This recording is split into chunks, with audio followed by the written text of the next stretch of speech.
Hello CIS25, this is the Unit 2 lecture part 2, and in this part I will talk about network hardware and devices. So to start, we would start with the router. You commonly see the wireless router that you would use at home. A router, it would be used to connect one network to another. So your router is used to connect your home network to the internet service provider, and then for the ISP, they would have their routers to be able to connect to other internet service provider or other networks.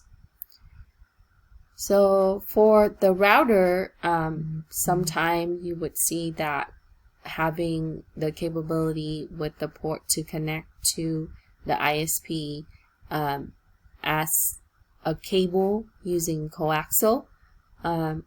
But in other cases, you'd see that it would use fiber optic cable. Now, the DSL modem is slightly different, but it does have the capability to route out your data. DSL modem would have a different media connection where it would connect to the phone line, and it would also allow you to connect your devices to it, so that way it would transmit the data using phone lines. So that's the major difference between your DSL modem compared to your cable router or your router that uses fiber optic. Most of the smaller router for home use would be sold with what we call the SOHO configuration. That is really had the default configuration for home use. They are capable of having wired connection, which has Ethernet connection, and wireless connection, which uses 802.11 standards from IEEE. So the image that you see there is an ASUS router, and this has internal connectivity ports, which are the Ethernet port labeled number 4. It also have a WAN port which connects out to the internet service provider using Ethernet cable, and that is in blue, label number 3. And then it also includes the USB 3 and USB 2 port for storage purposes. Why will we need to do that? We can download the router configuration to USB, and we can transfer it using the USB storage device to another device.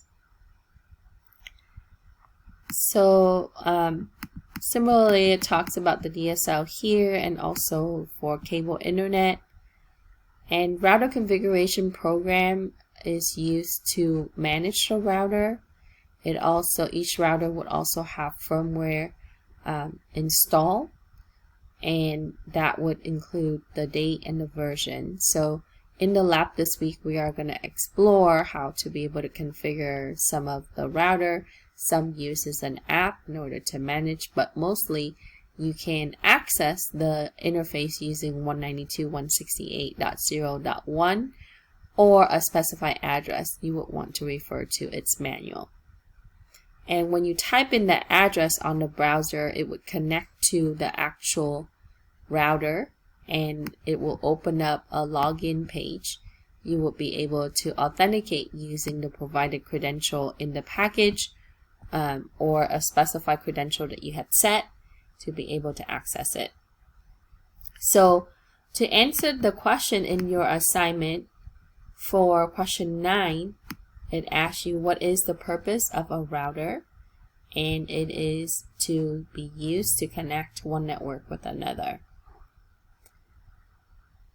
In the next question, question 10, it asks you a network technician needs to connect 20 PCs, a printer to the existing local area network.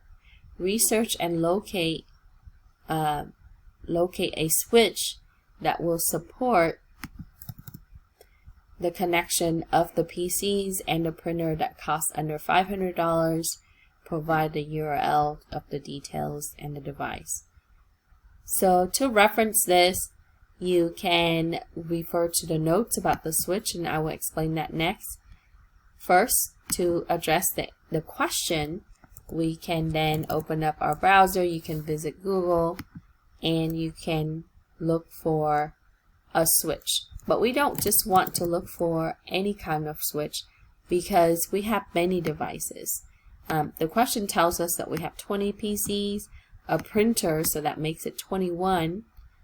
So we want to look for a switch that would have more than 21 port or 21 physical connection. So we would then look for a 24 port switch. And for the 24 port switch, you have an option with many different brands. So let's say that I go with a Dell, or I can go with the Cisco switch. Cisco is a common manufacturer for network devices. So let's say I select this one. This one would have 24 port. It's made by TP-Link. And so before you select it, you want to first look at how it's going to be physically mounted. So it is able to mount on the rack. And then you want to explore the features on the switch. So is it energy efficient? How reliable is the switch? What is the power management on it? How difficult is it to use? So we would then, here it talks about in order to connect it to another switch or bridge it, we would then need to use a certain type of ports. So does it have additional ports capability, and so on. Now you don't have to select the switch. You can find another one that would be suitable under the budget, which is $500. So on this one, you can explore the feature and take a look at how that would be. So here it tells us the throughput. So it has 24 port that will support the speed. So most of the time we're using Ethernet cable now, so we will be at 1000 megabit per second. Then it's energy efficient. It's able to work with the Ethernet network, which is 802.3x. And also it can handle data frames and so on. So, and then if we wanted to use virtual LAN, which we'll talk about later, so VLANs is used to be able to isolate the network or even set up a voice network. So you want to be able to have some features that will be useful, and the type of cable that you would need to use, the type of port connection or the physical connection for that system. So you want to check that out. Okay. And most of these devices will have some kind of storage. It's able to store, and then also the switching capability is 48 gigabit per second. So we want something that's going to be reliable, that's going to be energy efficient, that's going to have the proper throughput, and that's important. So I would allow you to select that of your choice. You would then put the description of your device and also the URL where you found it. So in the notes, it talks about a switch, and there are different types of switch, of course. There are ones that would have more port connection, like what we talked about, 24 port, 48 ports, 16 port, 8 ports, and so on. So the more devices that you have, you would want to have more number of ports. Now, some switch are managed switch and others are not managed switch. And so with the managed switch, you're able to utilize the operating system in order to, its operating system or its interface in order to manage your device. The unmanaged switch does not have that capability. You simply plug the devices in and it's able to just switch data frame from one system to another. So in a network, you're going to see a mix of switches, managed switch and unmanaged switch. The switch, it uses what's called a media access control address, which is a physical address of the device. So your computer has a MAC address, your mobile devices have a physical address, and the switch specifically uses the MAC address that would be ingrained onto the network interface card or the wireless adapter. Compared to the router would use IP addresses, which can be assigned by the Dynamic Host Control Protocol System, DHCP, or it can be statically inputted. That means that we manually type in the IP address to the system. So static address is used for dedicated system like printer, servers, network appliances, security appliances. Switch are designed to be connected together. That's what we call daisy chain. And there's no limit number of switches you can connect to a network. So in the scale of a very large network, you would have lots and lots of switches connected together, and each of the switch would then be connected to computer systems or devices. And so it would resemble what we call a hub, and a hub is what is shown here. A hub is a dummy switch. It mainly is just to connect the system together, but slightly different than a switch. The hub just repeats the signal, so it acts more of a repeater, whereas the switch is able to switch and store the actual device addresses and information. So in a small network, you would see small switches or hub being used, and those devices would then be connected to a wireless router or a router. So here it shows you the unmanaged 5-port switch, and these would then have the Ethernet connection, which could be connected to your systems or other devices, like another switch. So for the next part, we are going to talk about cable. And so in the cabling, that will be the part 3 of the video, but I wanted to touch on some of other appliances that you would see in the note. Some of the devices can be cloud-based control. So the cloud-based networking, what you see is with AWS, Azure, and so on. The cloud-based control is a way that we can connect via the internet to our devices. So for example, we can connect to our service using a web page, and also with the wireless network, you can connect to the router public IP in order to do that, but you have to enable that feature in order to connect. A common device that you would see in a larger network would be your firewall, and this could be a physical appliance or it could be a software. It's used to filter out network traffic. Things are coming into the network or leaving the network based on the rules that you set. So we can filter out, we can block out a specific type of traffic coming in and leaving our network. It's designed to protect the network from intrusion. Now, firewall can be a software like what you see with Windows Firewall on your Windows PC, or it could be an application that you install that's part of your security suite. So all that is going to allow you to protect the system. So if it's an application or a software, we will call that application firewall or host-based firewall. If it's a hardware appliance, that will be your firewall appliance.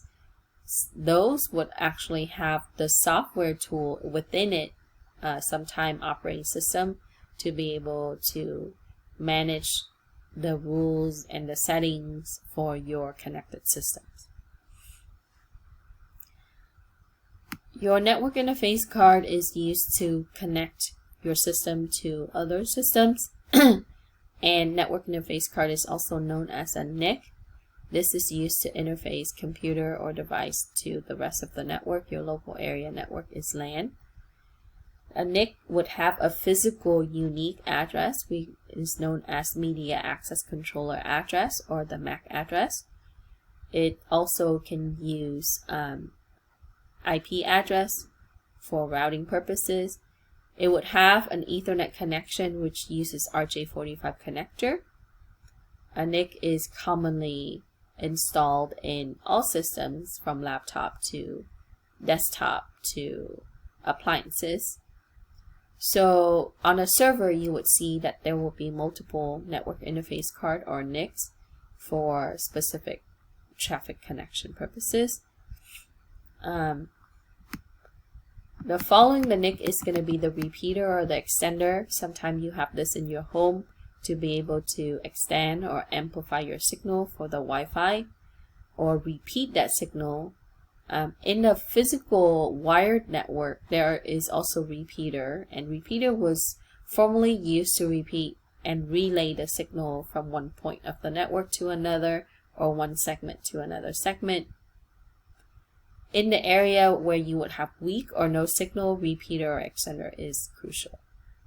Do they always work? Not necessarily 100%, but the reliable ones usually would give you the signal that you need in the area that is weak. In the next part, here is the picture of that, right? Some routers or some wireless router would have amplifier built in or repeater built in. So here is a diagram that shows a wired network that's connected to the wireless router and the mobile devices within, and then that would then be connected to your internet service provider, who is connected to other networks that would accumulate it to be the internet.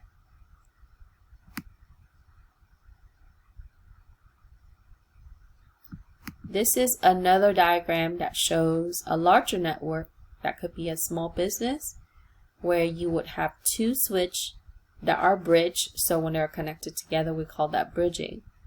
And the switch is then connected to your computer system and also the wireless router. So to expand your network, you can connect a switch to your wireless router and then connect the system to that switch. And switch number 1 can then be connected to another switch. Now, if you have a physical router like what is shown there, you can connect the switch to the physical router, not the wireless router, the wired router, and that router would then connect to the internet service provider. And if you have access point, you would then take that access point and connect to the switch. And so the switch job is to take that signal from the access point and then send that to the router, which would be then sent to the internet. So we can expand and we can daisy chain, that's what the book was saying, our network, so that way it can scale, it will grow. So as you have more users and computers, you would then add the switch and be able to support that. But you have to think about your single point failure, which system is going to take down the rest of your network, and how you're going to be able to scale and have no single point failure and redundancy at the same time. Redundancy just means that we have an alternate way to be able to connect. The repeater can be used to repeat the wireless signal, as we say, from one part of the network to another. We would put the repeater in the edge right there because that would be the area that has the weakest signal. We talked about the hub, and the DSL modem is known as the modulator or the demodulator device. Dial-up modem connects to the phone line, and you sometimes have a cable modem that would use coaxial cable to be connected.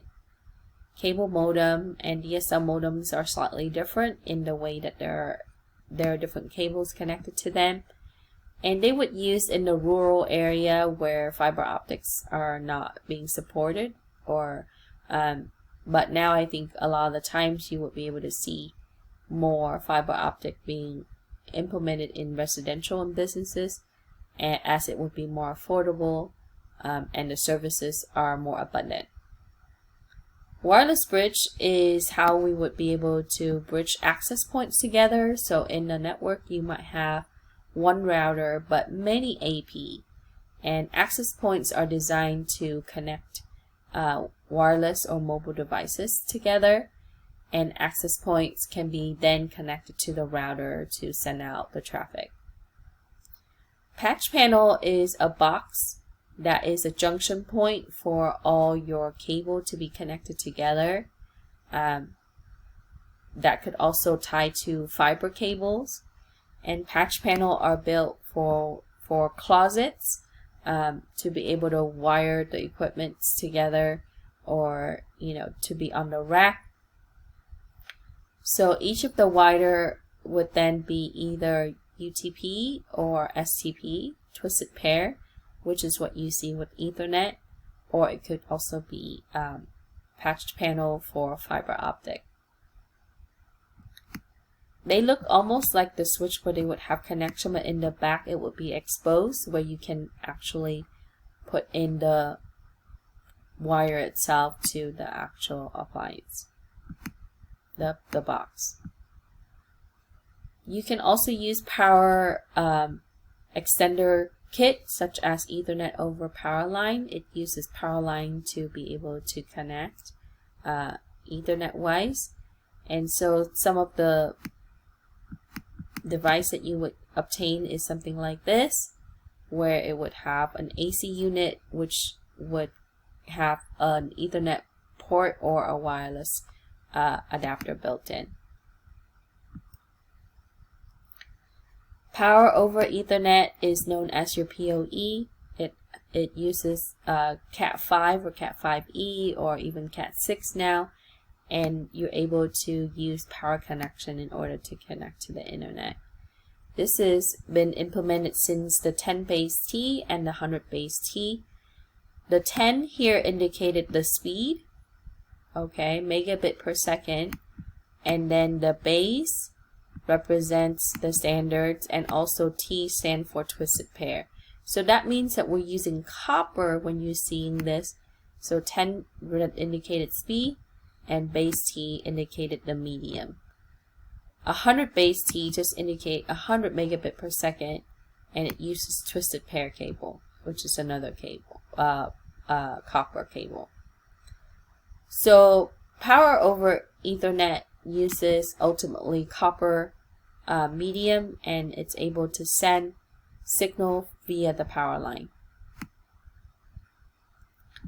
In this section, it talks about installing wireless or small networks, your SOHO networks.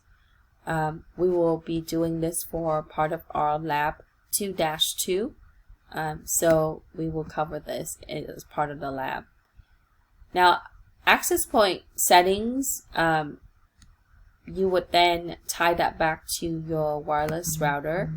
But on the Wi-Fi side, you can set channel. And on the channel, depending on the frequency, so if you're using 2.4 gigahertz, that's different than the 5 gigs that you see on the new AC router now, different standards. So channel 1, 6, and 11 do not overlap other channel, whereas other channel, you can have it overlapping. So in the case where if you're having weak signal or a degradation in your signal, you would then need to also check your channel setting. So for the 2.4 gigahertz wireless, you would have a specific set of channel compared to your 5 gigs where it would have a different range of channel.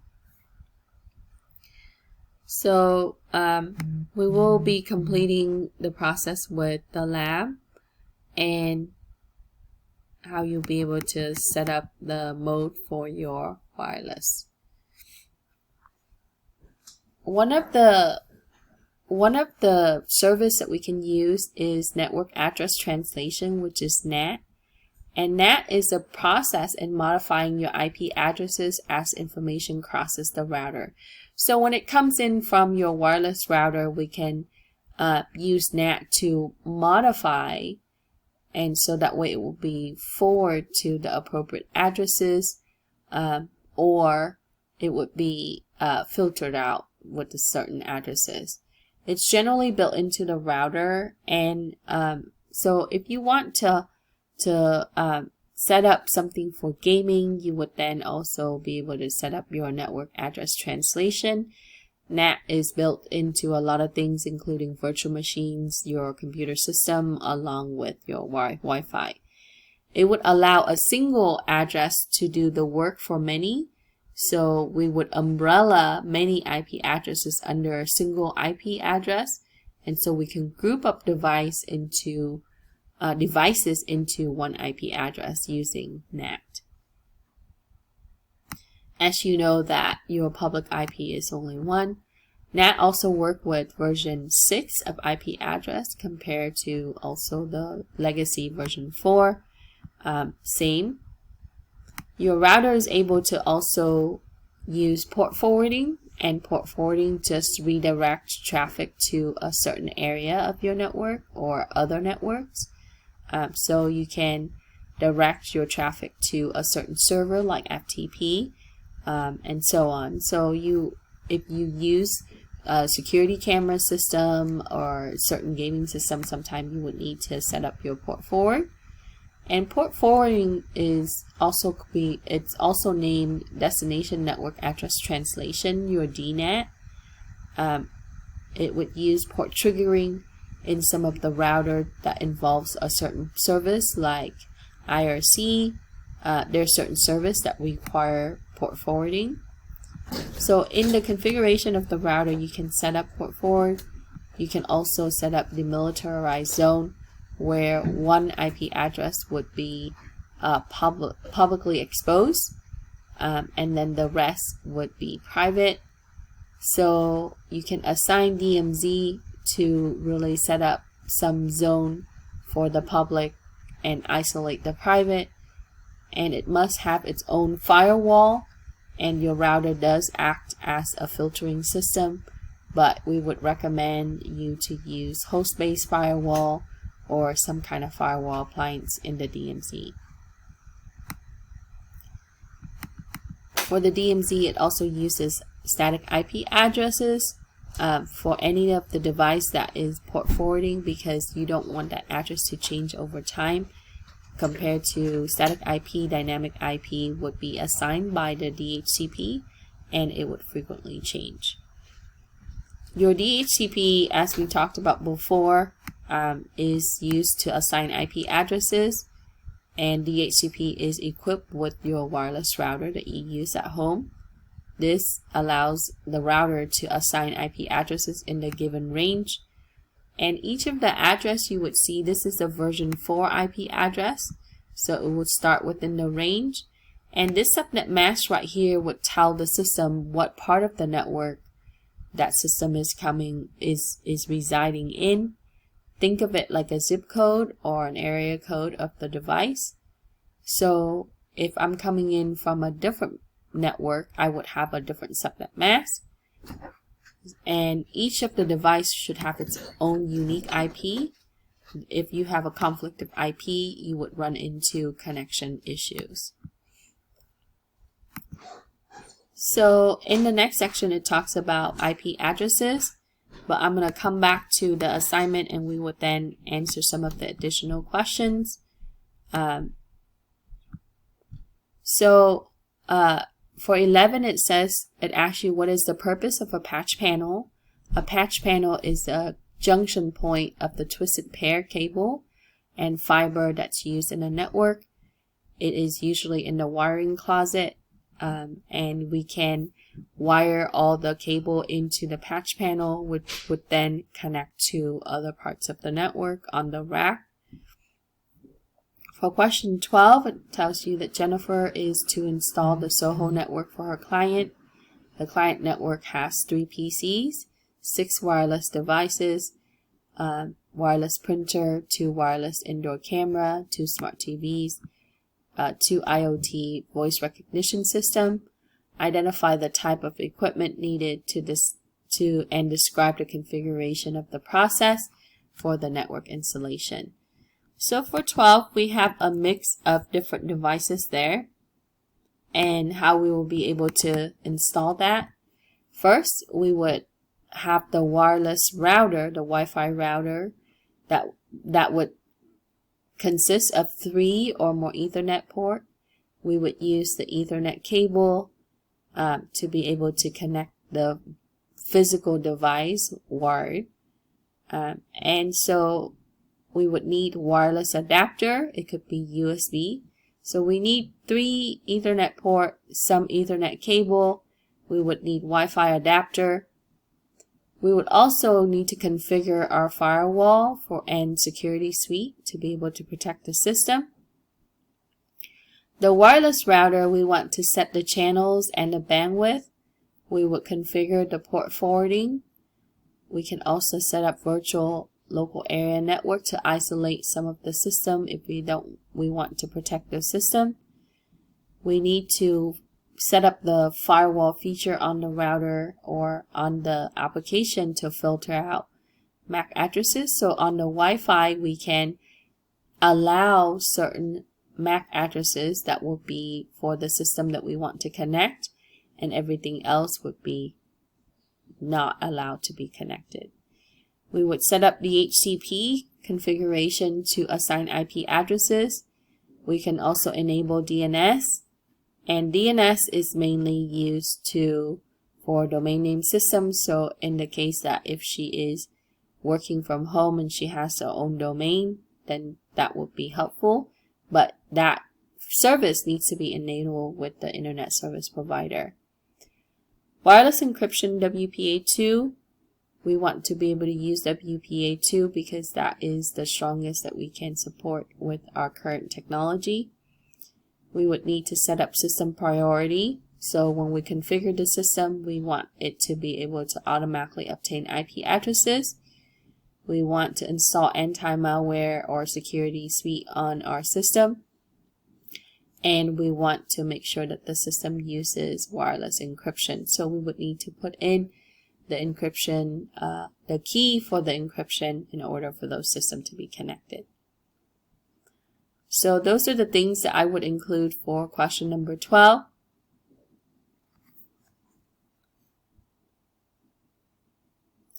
And question 13 asks you why should you disable UPnP, and UPnP stands for Universal Plug and Play on the Wi-Fi router, because it is vulnerable to attacks, and if you don't use media streaming or other services that uses UPnP, you should disable it. It is a security issue, it is a vulnerability in the wireless network. You should never enable it if you don't use that type of service. You should disable any type of service that you don't use. So let's talk about wireless encryption.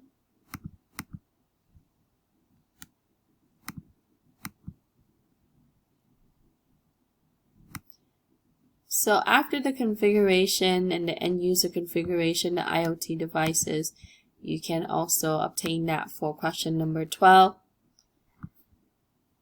It will go into the details with UPnP. So UPnP for number 13 is found on page 20. So for Wi-Fi encryption, that begins on page 20.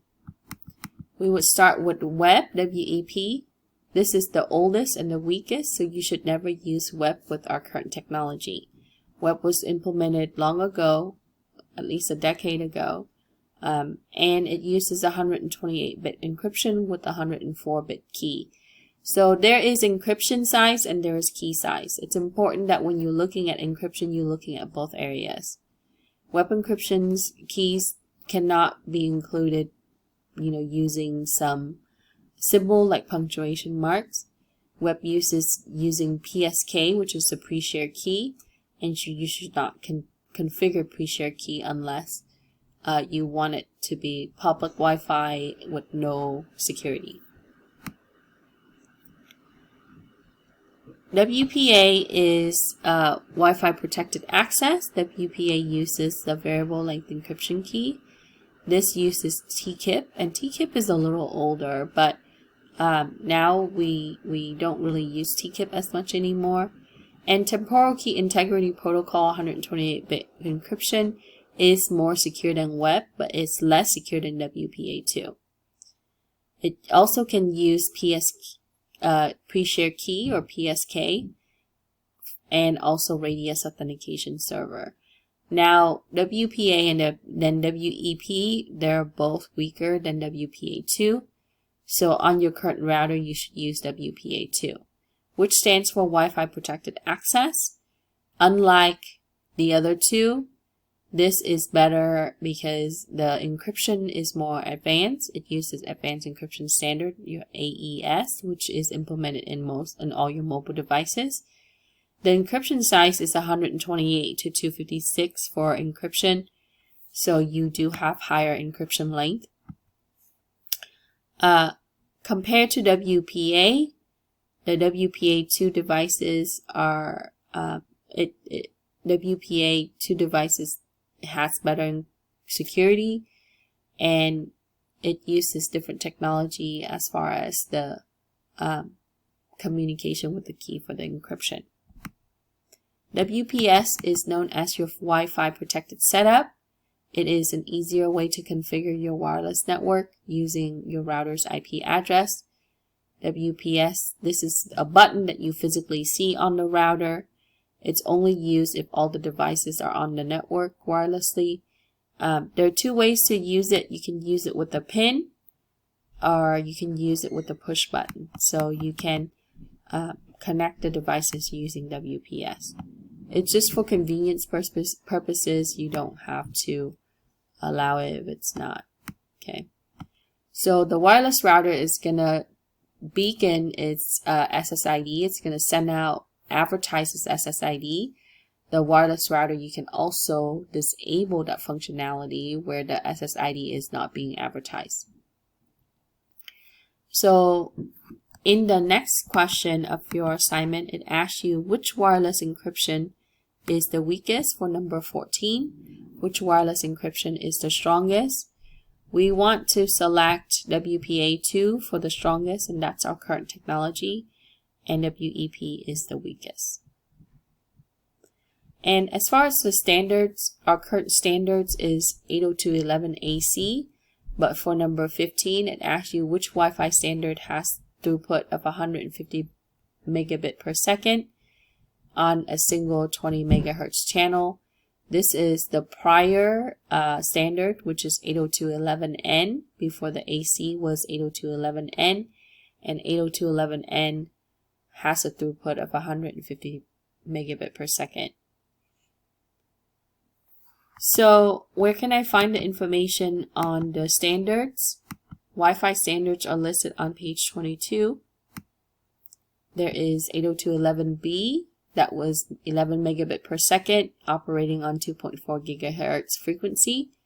802.11a, A and B are no longer used, which is maximum speed of 54 megabit per second. It is slower. On the slower speed, it could go down to 6 megabit per second to 48 megabit per second. This A is operating on 5 gigahertz frequency band. So whenever you have higher range in the frequency, you're going to have shorter line to sight distance. So on the 5 gigahertz, your devices have to be closer physically together. Compared to 2.4 gigahertz, your devices can be farther in the distance. Most of your devices, your common Wi-Fi devices, uses 2.4 gigahertz, unless it's specified that it could be supporting 5G. 802.11g has a max speed of 54 megabit per second, and G was supported for a long time before they transitioned that. G has the capability to go backward to B. It is compatible with B but not with A because of the frequency band. It is the same as B. 802.11n is prior to our current, which is AC. It supports max speed is 150 megabit per second on a single 20 megahertz channel. And on the 802.11n, this is when we start using MIMO, or multiple input and multiple output antennas. So our antennas technology also improved in this particular standard. Your current technology now is 802.11ac that you commonly see in the market. It uses dual band, 5 gigahertz and 2.4 gigahertz. On the 5 gigahertz band, it supports up to 80 megahertz wide channels, and on the lower band, it would support 20 megahertz, and it is compatible with 802.11b and GE technologies. It uses MU-MIMO, which is multi-user MIMO, so we improved the antenna also on the 802.11ac. On this page, you should also find the standards comparison table, which is the provided image there. All your wireless hardware, if it's shown with the label that is tested, it has been passed through the Wi-Fi Alliance, which tests it for the standard capability for that particular device. And it goes in depth with the frequency band, the comparison between 2.4 gigahertz and 5 gigahertz. So 5 gigahertz may provide faster rate, but in shorter range as far as distance. 2.4 gigahertz is a longer range, but slower speed. And it also explains what MIMO is. So MIMO devices are available in the configuration that it could be 1-to-1, one antenna is used to transmit, one antenna is used to receive, 2x2, 2 is used to transmit, 2 is used to receive, 2x3, 2 is used to transmit, 3 is used to receive, and so on. So when you look at your router, sometimes they come with 3 antennas, and 3 can be used to transmit and receive. Okay? So that section is on MIMO antennas. And going back to your assignment, it asks you which wireless frequency is best suited for long-range signal. That will be your 2.4 gigahertz. Oldies but goodies, right? If you have devices that are connected from far distance in your house from your wireless router, you should use the 2.4 gigahertz compared to the 5 gigs. When it's closer in the range, physically, you can use the 5 gigahertz where you would get it faster, but it cannot be further in distance. For 17, it's going to go into Bluetooth, and it asks you which version of Bluetooth supports IoT device. So we can now look into the Bluetooth section on the notes. So Bluetooth are used in short range. It is lower in the speed compared to wireless technology. Bluetooth runs virtually the same as 2.4 gigahertz frequency, but it is 802.5 instead of 802.11 standards. You would use Bluetooth adapter in order to connect the devices. Some of them, you can also get USB Bluetooth adapter. There are different versions of Bluetooth. The prior versions were for the lower speed as listed on page 24. The newer version you want to use for IoT would be 4.2 and 5x. That is the newer version. And so when you buy Bluetooth devices, you want to make sure that you look at the version that it comes with to make sure that it is compatible. So here are the Bluetooth classes. You have class 1, class 2, and class 3. And it would shows the amount of power that it uses and the range. So when you look at Bluetooth, you should also pay attention to the class. The one with the longest distance is going to be class 1. That's going to go up to 100 meters, very similar to the wireless, where class 2 and class 3 is in shorter range.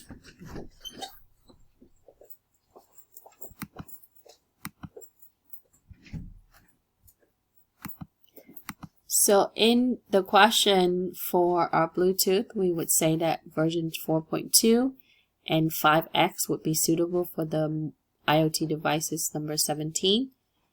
For 18, which Bluetooth class has the highest range? And we would say that would be class 1. It has a range of 100 meters.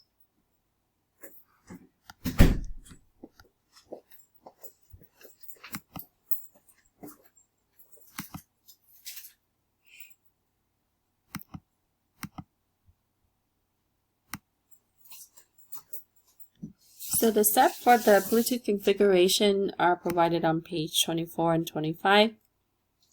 And you can review the steps in the case that CompTIA A+ will ask you to troubleshoot on how to configure Wi-Fi and Bluetooth. Another technology that we're going to talk about is going to be near field communication, which is your NFC.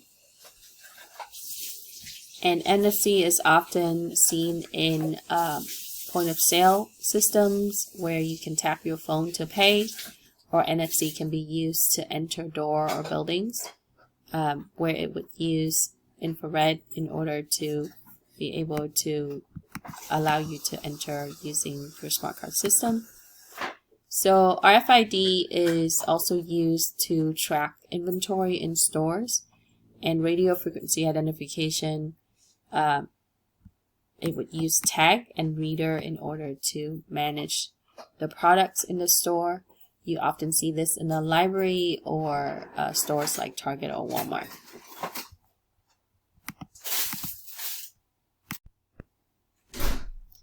Next, I'll talk about Zigbee and Z-Wave. So Zigbee is similar to Bluetooth. It is a near-range wireless protocol designed to allow communication using low power.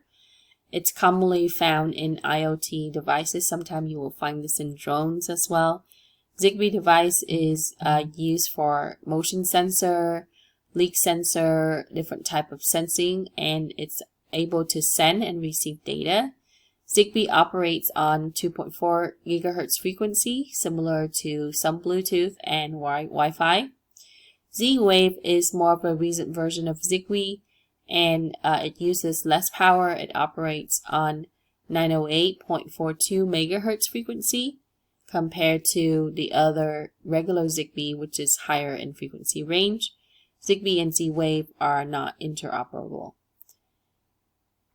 So in the next question in your assignment, it asks you about Zigbee, number 19. Can Zigbee and Z-Wave be used interchangeably? No, they cannot be used interchangeably.